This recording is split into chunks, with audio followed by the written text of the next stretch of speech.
아버지 바울에게 디모데는요, 여전히 물가에 내놓은 어린 자식 같습니다. 다 가르쳤다고 하나 혹시라도 잊어버렸을까 편지를 써서 다시 아비의 마음을 전하는 것입니다. 그런데 이 말씀을 한두 번도 아니고 매번 하시고 갈수록 전도가 심해지신다면 우리 마음이 어떤 자녀들, 아이고 또 시작이다, 제발 좀 그만하시지, 이런 마음이 들지 않겠습니까? 이런 자기 고백을 아들 디모데에게 수없이 이미 했다는 사실을 아버지도 알고 있었어요. 그런데도 다시 하시는 것은 뭐냐면 그만큼 중요하기 때문에, 또 그만큼 사랑하기 때문에 그렇습니다. 하나님께서 우리에게 주시는 말씀 새 것입니까? 아니죠. 오늘도 같은 말씀. 성경은 말하자면 반복입니다. 그런데 왜 듣습니까? 그것은 사랑이기 때문에. 하나님이 자신의 삶을 자랑하신 게 아니라 사랑이기 때문에. 그래서 반복하셔도 처음 듣는 것처럼 다시 듣는 것이 그게 믿음이고 그게 효도예요. 아버지 바울은 아들 디모데가 지금 긴 싸움을 시작했다고 생각했습니다. 교회 안의 싸움. 하지만 사도 바울은 정작 교회 안의 싸움을 걱정한 것이 아닙니다.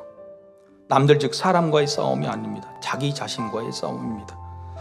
그래서 싸움이 돼 뭐라고, 무슨 싸움이라고 그랬죠? 선한 싸움이라고 이야기합니다. 그 안에 있는 연약함으로 일어난 그 싸움, 믿음의 싸움에서 디모데가 질까봐 경고하고 있는 거죠. 믿음의 싸움에서 이기는 것은요, 그럼에도 불구하고 주님이 나를 오래, 그것도 일체 모든 것에 오래 참으심을 아는 것. 여러분, 하나님께 얼마나 많은 은혜를 받았어요? 얼마나 많은 돌보심을 받았어요?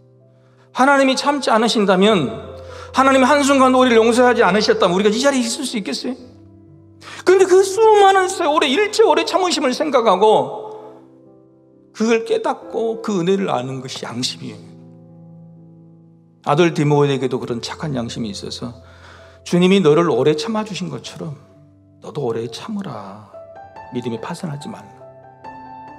주님과의 관계에서의 오래 참음은 그걸 믿음이라고 말하고, 부모와 자녀의 관계에서의, 특히 자녀의 입장에서 그걸 효도라고 말하는 것이죠. 믿음도 오래 참음이요, 효도도 오래 참음이요. 부모 오래 참음에 따라 나도 오래 참아야 됩니다.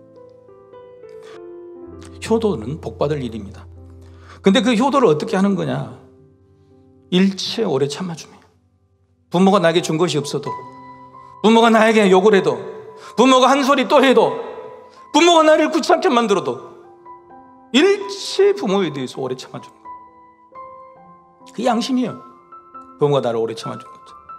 뭐든지 언제든지 부모가 자녀를, 자녀가 부모를 일체 오래 참아주는 거예요. 이게 복이. 하나님의 나라를 만들어 가시는 하나님의 방법으로 하나님께서는 바로 일체 오래 참아주심을 정하신 거죠. 여러분, 우리 가정도 우리 교회도 이렇게 되기를 소망합니다.